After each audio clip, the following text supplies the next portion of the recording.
time it is sharp 9 p.m. and I know it's sharp 10 p.m. your time.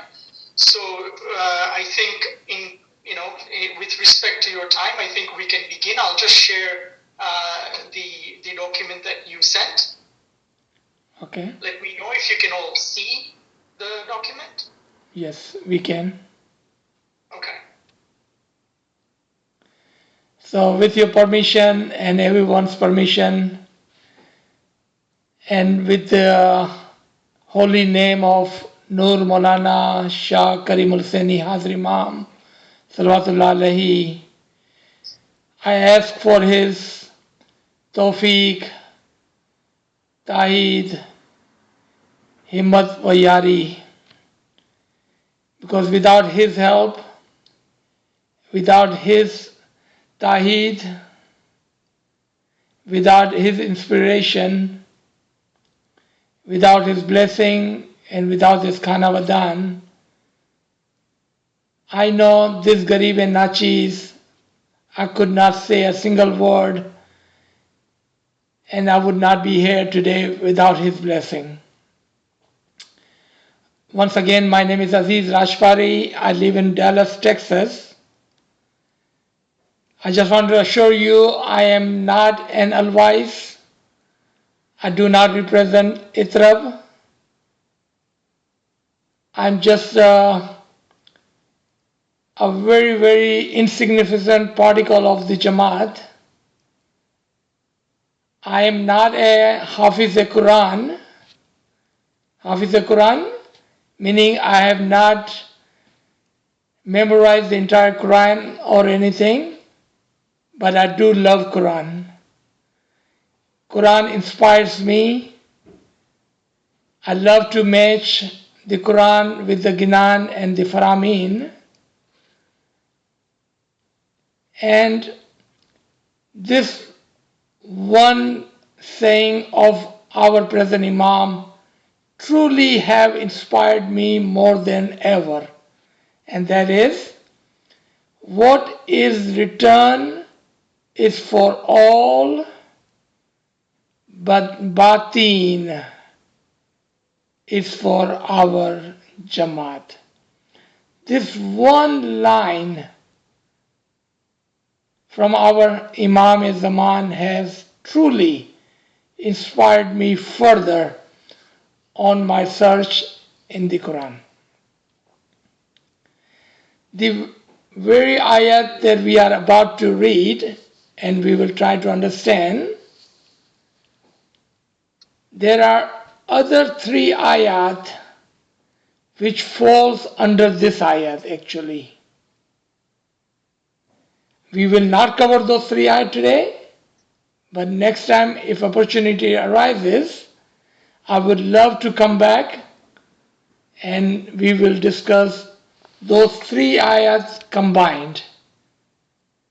Because if you take one ayat or the other, it doesn't answer your question.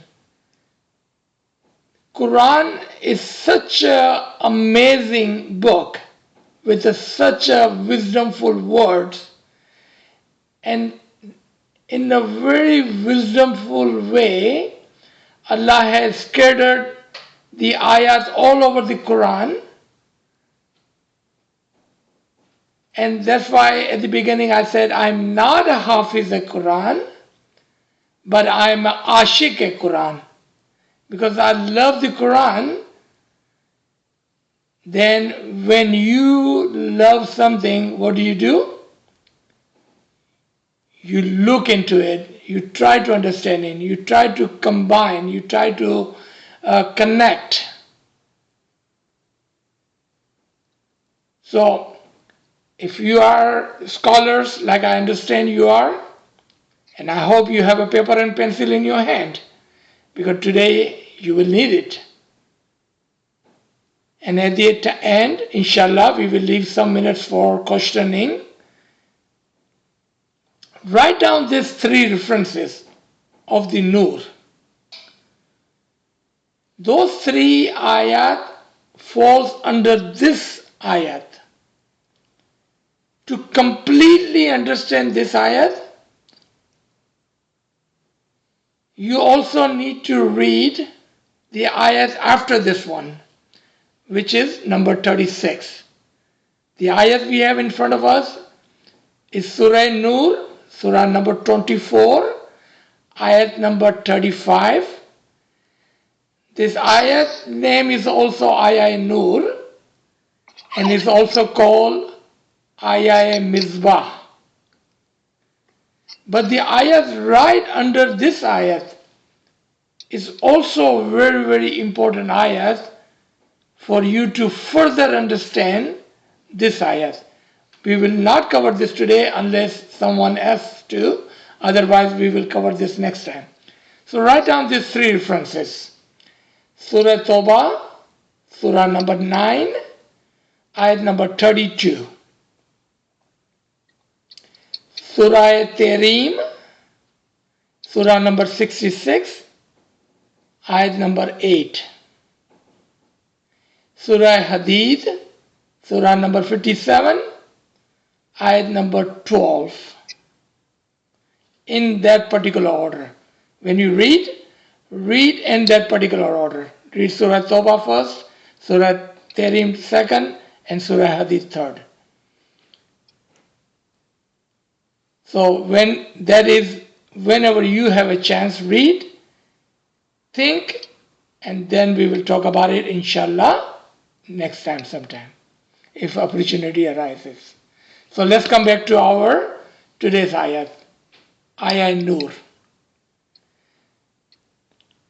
Regarding this ayat, we need to know a little bit of the background and how our two imams, the present imam and the previous jama,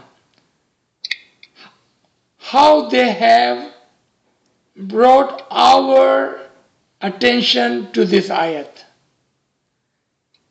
In one of the conference before Pakistan, India, our previous imam in the 40th jama, Imam Aka Sultan Muhammad Shah, may our soul be sacrificed to their imam, says, if Ummah gathers around this ayat, then they can come together and they can work together, as this ayat will inspire them on the way of Islam. Hazir Imam, Nur Maulana Shah Karimul Hussaini Hazir Imam,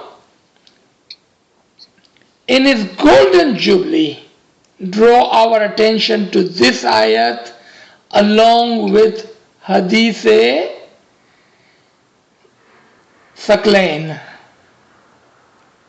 And Imam said, and if some of the people on this line, if you are in some of those ranks, then you would know about this instruction from the Hazir Jama, where Imam said, if you understand Ayah Nur and Hadith Saqlain, and if you make your Jamaat understand this ayat and this hadith, then you will be able to recognize the Imam of the time. So, with this background, let's come to this ayat. We're going to go through some of the principles of this ayat. Remember, what is written is for everyone. So we will read what is written, but more than that, the batin is for our Jamaat, and that would be the focus of the day. So let's read as it is written. Allah is the light of the heaven and the earth. His light is like a niche in which there is a lamp. The lamp is in a crystal, a glass. The crystal is like a shining star, lit from the oil of the blessed olive tree, neither to the east nor the west,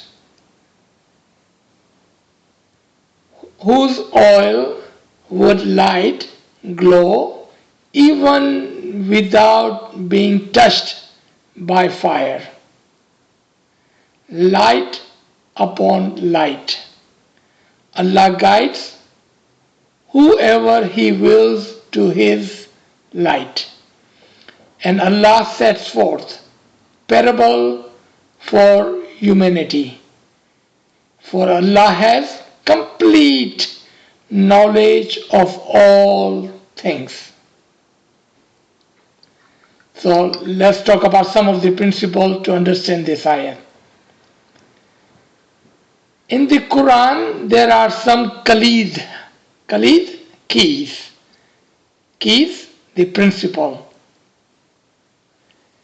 Wherever Allah mentions sky, heaven, He is talking about the higher ranks. If we don't know the ranks of the Hudud al-Din, then I will be more than happy to show you that or explain those ranks to you. But if you already know, then we will not go into the detail of that. Heaven, the higher rank. Earth, the lower rank. And then there are other principles. For example, the star. The sun is for the imam in our respected time, moon for the pir, and the star for the da'is. The symbol of tree is for the imam. Symbol of east, the Tulu'e Nur, where the Nur rises from. The symbol of west, Gurube Nur, where the Nur is dawned.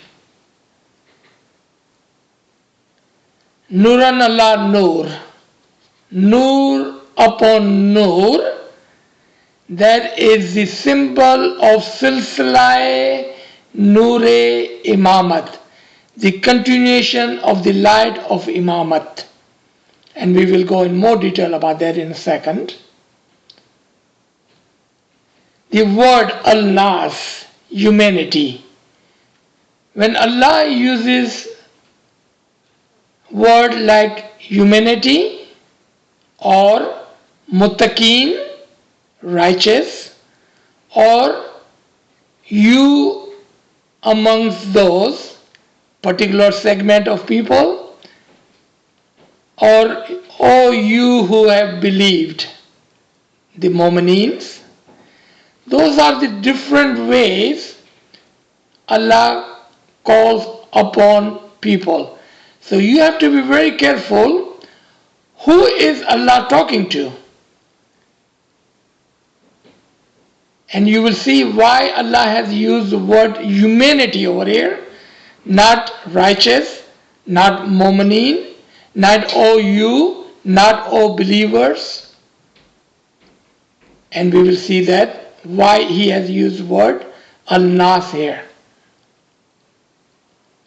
And then at the end He uses a kulliyate kulliya, the principle of the principle. And that is the principle of kul. Wherever Allah uses word kul, for example, wa kulle shay'in, then He is using a principle of the principle, meaning there are two principles attached in this one. And we will talk about that. Alright, so let's come back to the first line of this ayat. Allahu nuru samawati wal ardh. Allah said, I am the nur of the heavens and the earth. I am the nur of the highest ranks. An example of heaven. And I am the nur of the lowest rank. In the example of earth. Earth also have dual meaning.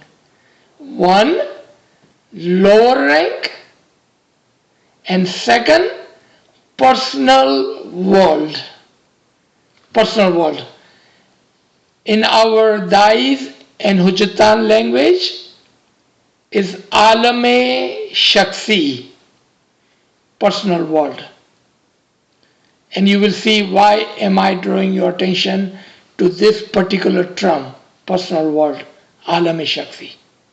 So Allah says, not I'm the Nur of the heavens, the higher ranks, but I'm also the Nur of the lower ranks, or the Nur within your personal world.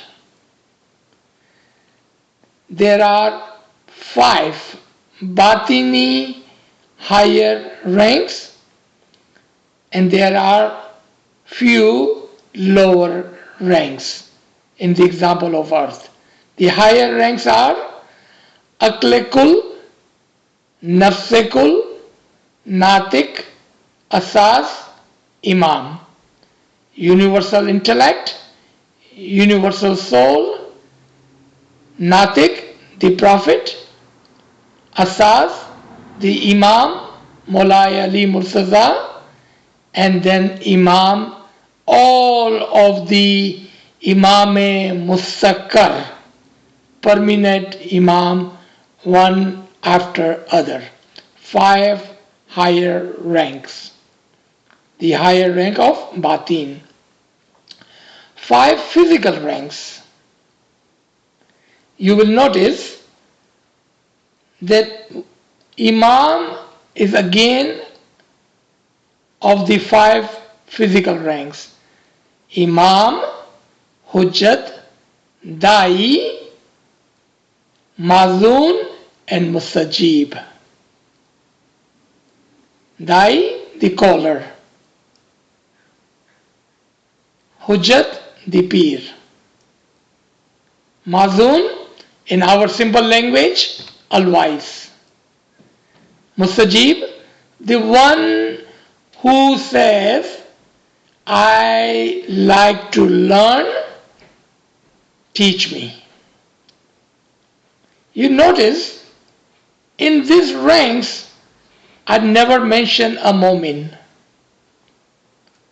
Mu'min is such a generic word that it is not even included in the ranks of Hudud-e-Din.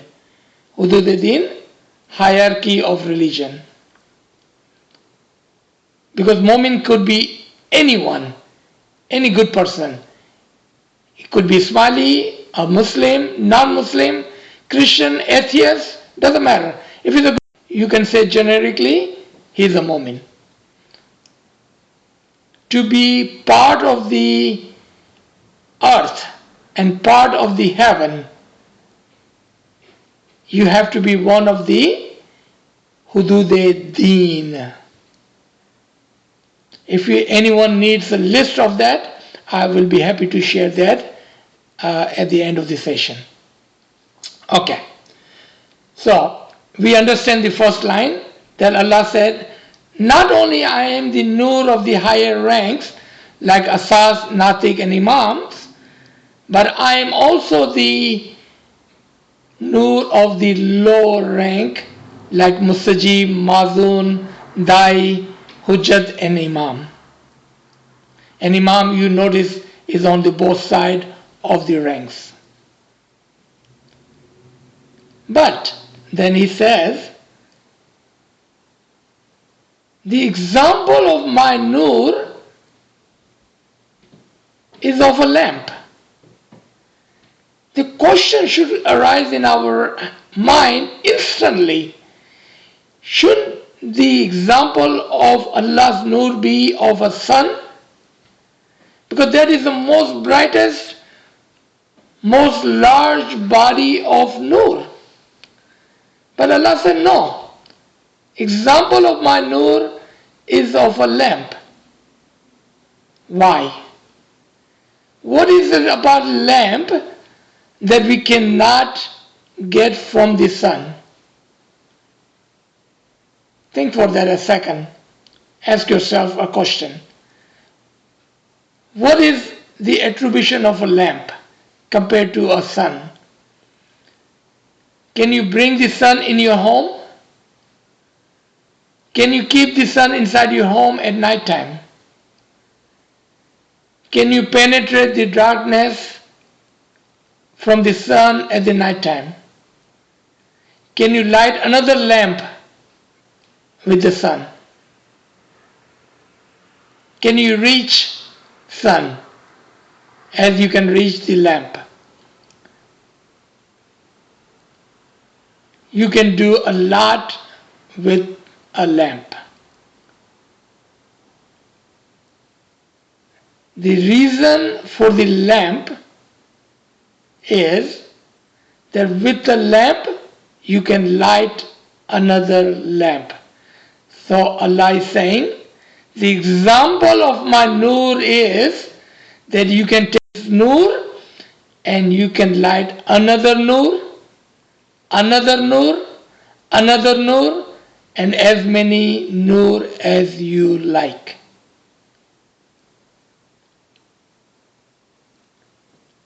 And one of those ayat references that I given at the beginning of the session, you will see why Allah uses the example of the lamp for his nur in one of those ayat.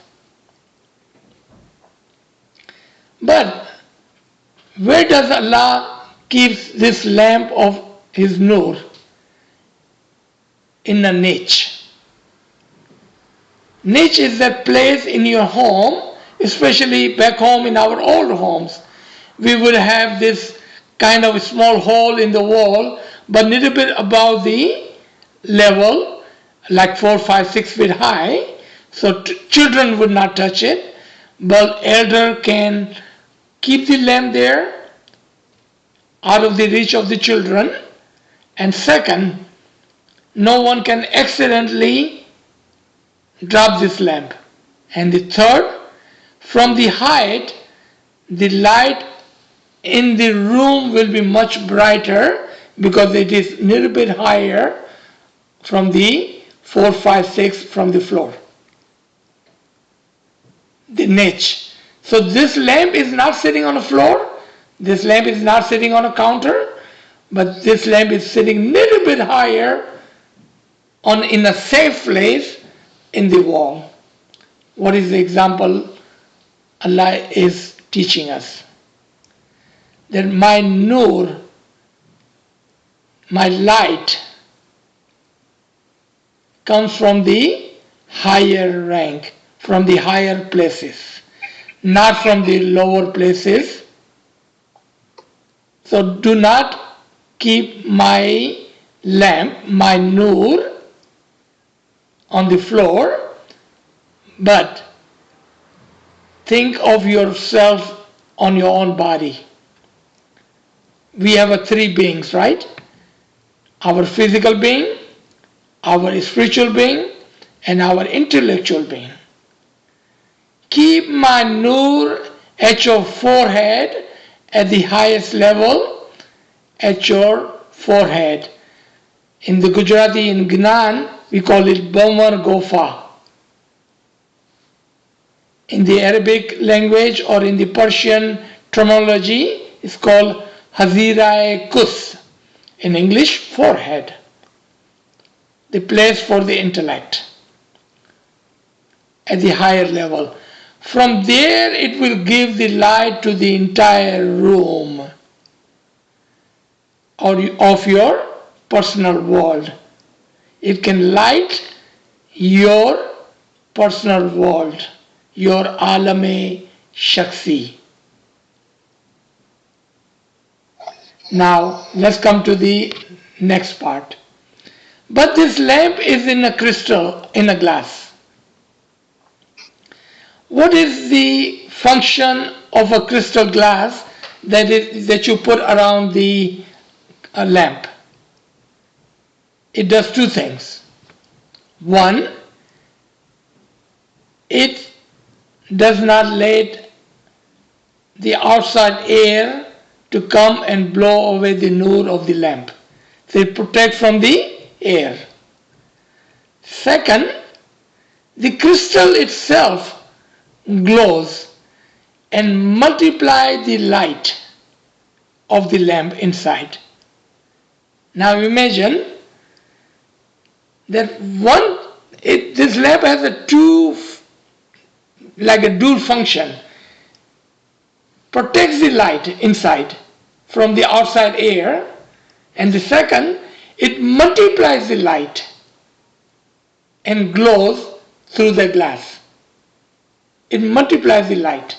Two functions, remember that? And we will see how and why just in a minute. So this crystal is like a shining star. What was the star for? We remember, right? Sun for the Imam, moon for the Hujjat, the Pir, and the star for the Dai. This crystal is like a shining star. Dais are the one who multiply and give the light of the Imam to others. And it multiplies. In our old tradition of the Hudud-e-Din, it says, for every Imam there would be 12 Hujjatan, Pirs, and for each Pir there will be 30 Dais, total of 360 Dais, one for each day of the year. That is the attribution of the glass or the crystal. They multiply the light. They take the light to the people's home. Imam in his Atlanta Farman draws our attention to the importance of the Dais of the past history, because they were the one who will take the light of the Imam and the teaching of the Hujjatan Pirs to people's home. That's why the example of the lamp over the example of the crystal over the lamp is given in this particular ayat. Every word has a meaning.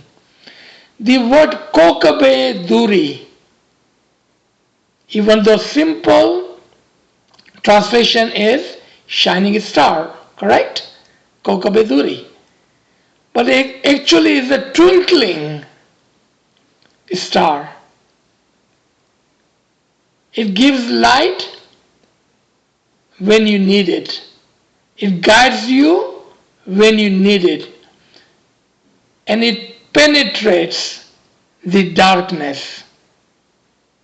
Penetrates the darkness. If you wanted to have a cross reference of this, look at Surah Tariq, Surah number 86, ayat number 1, 2, 3, and 4. It penetrates the darkness. Dais are the one who encompasses, hides, covers the Imam's Nur, and they protect Imam's Nur when they go out into the public for the dawah or for the conversion. Alright. Let's come back to the fifth line.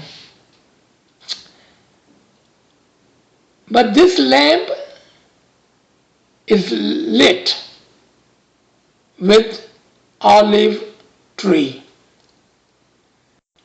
We already know the tawil of the tree, Imam. But that was just a one tawil. That was just a one tawil. And I will give, inshallah, with Imam's mercy, multiple tawilat in a second. Because it depends on what is around it. Allah gives the example of the tree, the blessed tree, for the Imam. And you can see that in Surah number 14, ayat number 24. But then Allah also gives the example of the tree in the example of the Hazrat Musa, where he saw and found the fire in the tree. But then Allah also give a negative example of the tree in 1425, right after 1424. So you see that Allah has given multiple example of the tree in multiple ways. So as the lover of the Qur'an, as the scholar, we must have a clear understanding where Allah is giving the example and for which tawil, for which aspect, and or where and how do we understand the same example in 2, 3, 4 different ways. So here let's talk about the tree for a second again, because it talks about the oil from this olive tree. We all know the olive oil is the most purest, and we call it virgin oil, right? Because it is untouched, pure, not mixed with anything else. So why olive tree? Why cannot be any other tree? Because Imam's Nur is in its purest form. Like the rain from the heavens is in the purest form until when? Until it drops on the mountain, on the buildings, on the road, and then it starts to get dirty. And then it drains into the sewage and other streams and gets dirtier and dirtier and dirtier. But at the highest level is at the purest form. So this oil is from the olive tree at the purest form. Now, another thing, just quickly to learn about the tree. Where do you find the oil in the tree? Is it in the roots? Is it in the trunk? Is it in the branches? Is it in the leaf? Or is it in the fruit? Or is it in the seed or kernel within the fruit? Then you would say it is in the kernel, in the seed, within the fruit. So what are the example of the tree as a whole? The roots are the example of the mu'mineen. The trunk is the example of the religion. Branches is the example of the different sects of a religion. The leaf are the example of Shariat. As you can see, leaf comes and leaf drops. Shariat comes and Shariat leaves. And then new Shariat comes as the new leaf comes on the tree. And then those Shariat also shades away. And then the new Shariat comes. If you think from the time of Adam, we can say at the top, 3, 4, 5, 6 highest level of Shariat with each one of those Natakeens, the prophets, from the Adam to Hazrat Noah, to Hazrat Ibrahim, to Hazrat Musa, to Hazrat Isa, and Hazrat Muhammad Mustafa sallallahu alaihi wasallam. But look at where is the Shariat today. Like the leaf, Shariat gets sheds out and the new Shariat takes its place. That's the example of the tree. An example of the leaf. Fruit is the essence, the final product of a tree. So, if someone have the nur of Imam in them, then we can say they are the fruit of the tree of the Imam. I wanted to repeat this again because it's a very important point. If someone has the nur of the Imam in them, then you can say they are the fruit of the tree of the Imam. So where is that oil? In that Arif, in that Mu'min who has the nur of the Imam in them. So where does Allah hide His nur? In the Mu'mineen. Because as the story of Adam, we all understand that Allah had breathed His nur into a musajib we call Adam, and because of that nur he became a natik, a prophet. Alright, so let's come to the light from the oil of the blessed tree. Even if no nur touches it, it lights itself. Historically, if you go into the Qur'an and if you are reading a Shia Qur'an, like Farman Ali or Yusuf Ali, it will tell you in the explanation, in the Tasafir, that this ayat or this line of ayat identify the Imam al-Abdin after Imam Hussein, that even though he was far away, he was not physically with the Imam of the time, when time came, the nur lit without touching. Now that is just a historical background in this Tasawwur. But actually today, Imam could be thousands of miles away, but if a mu'min is ready to light this nur in his heart, then without the touching of the nur, his nur will be lit. Without the touching of the lamp, this nur can be lit. The next line, La sharqiyatan wa la garbiyan, neither of the east and nor of the west. Multiple tawilat, multiple interpretation, multiple understanding.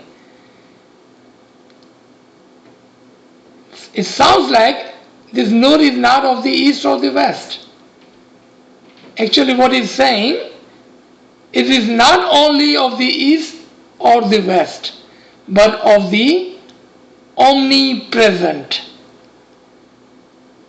Because this nur is from La Zaman and La Makan. La Zaman, timelessness. La Makan, placelessness. Omnipresent in simple English. You cannot say this nur is of the east, where the nur rises from. You cannot say this nur is from the west, where the nur dawns. This nur is not only from the Imam, and this nur is not only from the Mu'mineen. This nur is omnipresent, and this nur is from the La Makan and La Zaman, everywhere. And how do we know that? Because Allah Himself says at the beginning, I am the nur of the heavens and the earth and everything in between. The next one, I believe we already covered two of this, that this light lights without even it touches. The very next one, the word Nuran ala Nur. Word Nuran ala Nur. If we just say light upon light and we do not understand the batin of it, it does not make too much sense. How do you put a light on top of the light? Or in our modern age, bulb upon top of a bulb. It does not make sense. Because if you put two light bulbs in a room, you will not be able to tell which light is from which bulb. If you put two lamps in a home,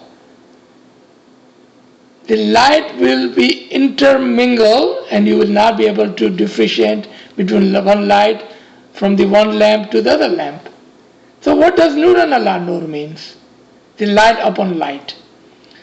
Our dais and hujjatan, like Mansur-e-Yamani in Sarair, or Pir Nazir Khusro in Wajh-e-Din, and even Imam Aka Sultan Muhammad Shah Salawatullah Alayhi, may our soul be sacrificed to the Imam, explain this in memoirs. The Nuran ala Nur is the symbol of the continuation of the Imamat. One Imam after the other, one Nur after the other, without disconnection.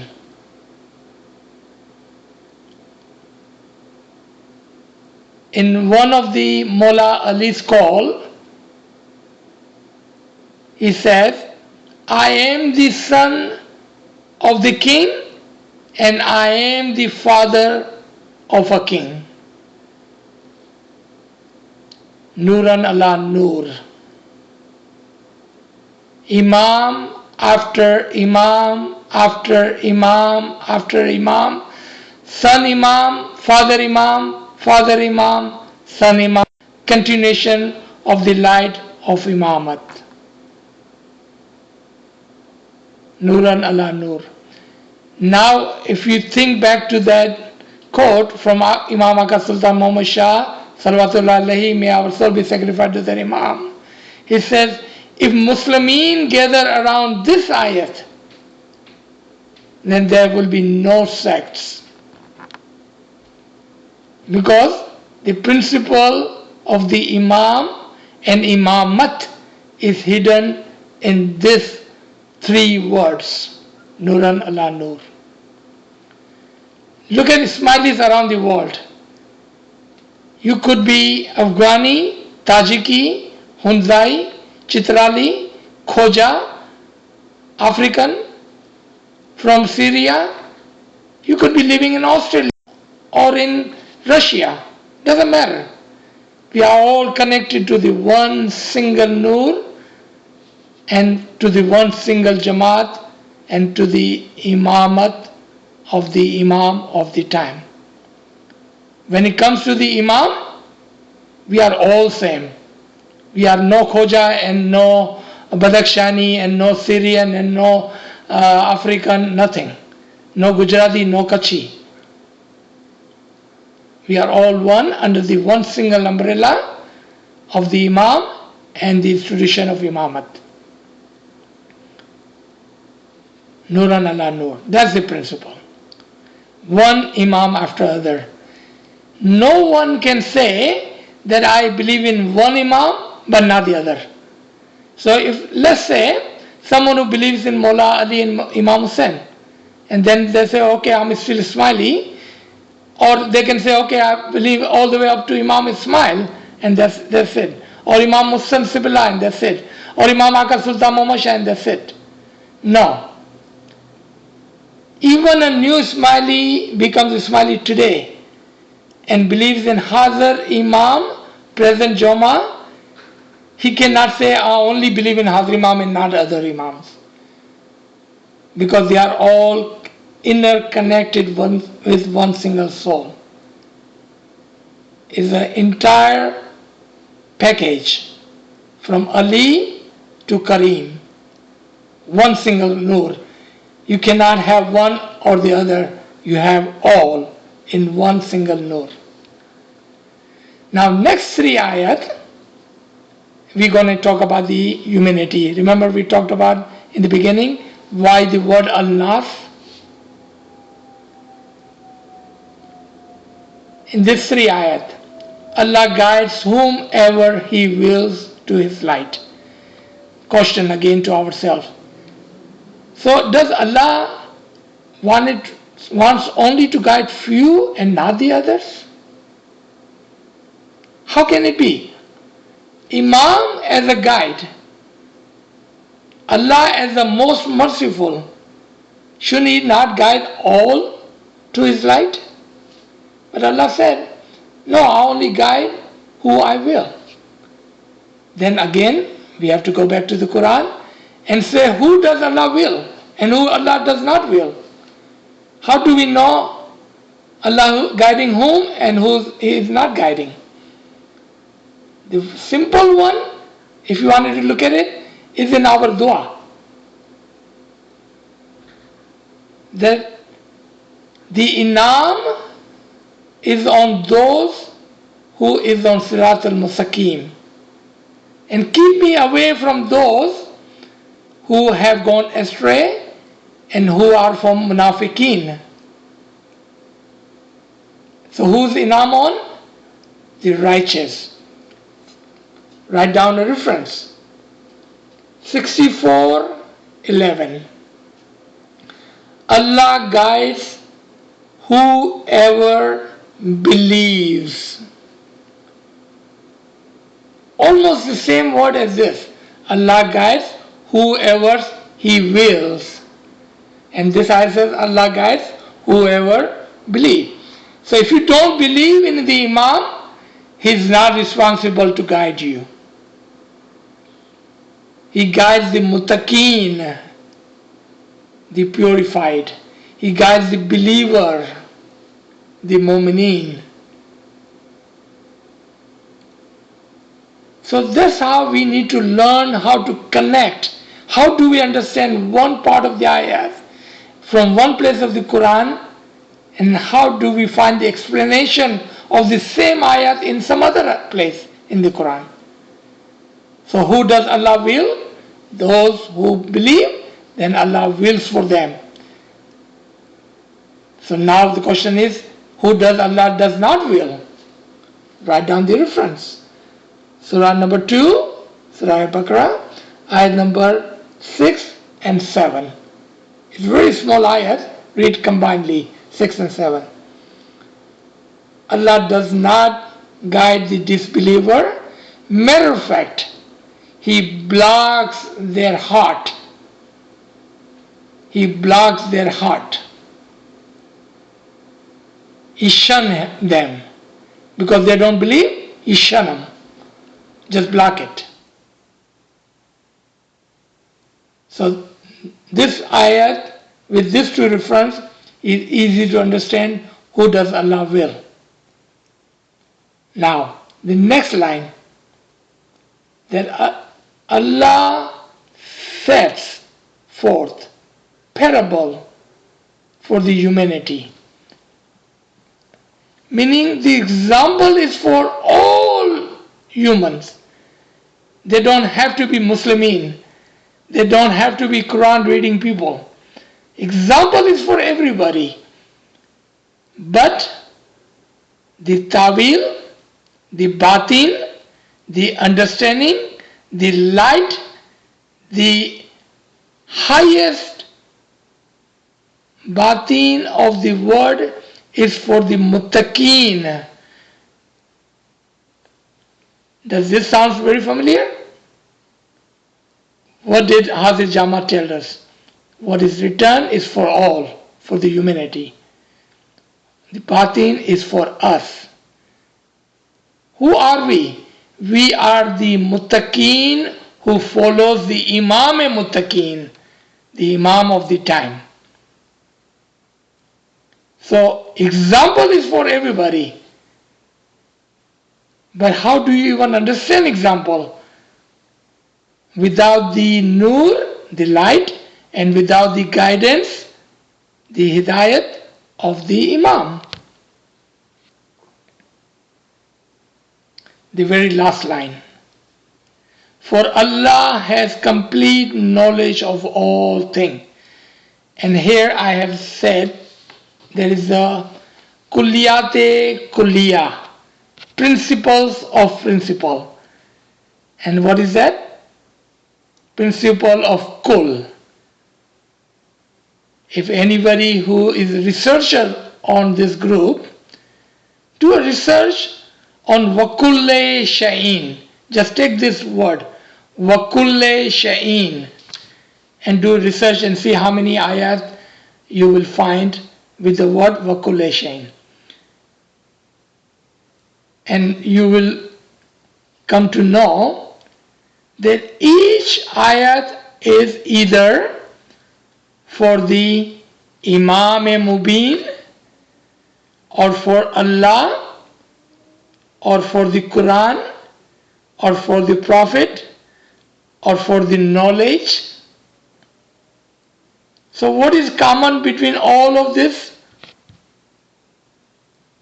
What is the one thing common between all of this?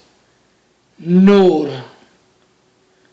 Nur-e Ilahi, Nur-e Prophet, Pegambar, Nur-e Imam, Nur-e Imam Mubin, and the knowledge, the ilm, the tawil is also in the form of the nur, the light, enlightenment.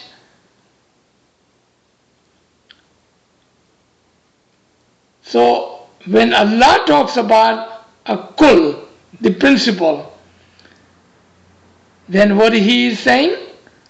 That I have encompassed everything in my knowledge, and I have encompassed all this knowledge in Imam Mubin, and I have kept all of my secrets of the Imam in the Quran, and I have taken the entire Quran and I have encompassed in the Prophet Natik, and I have the knowledge of all things. So I'm going to start with one last saying about this, all the things. If you want to read, start from Surah Baqarah number 30 and forward, when Allah talks about Adam, that he taught the ilm, the knowledge of all things to Adam. He have encompassed and given all the knowledge to the Adam, and the same nur from Adam to Noah to Ibrahim to Musa to Isa to Muhammad to Ali is in Kareem today. Salatullah alayhi. Thank you for your attention. We can stop here. There are a couple of more tawils if anyone would like to know. The part oil, our dais have also did a tawil of the oil as the pure ibadat,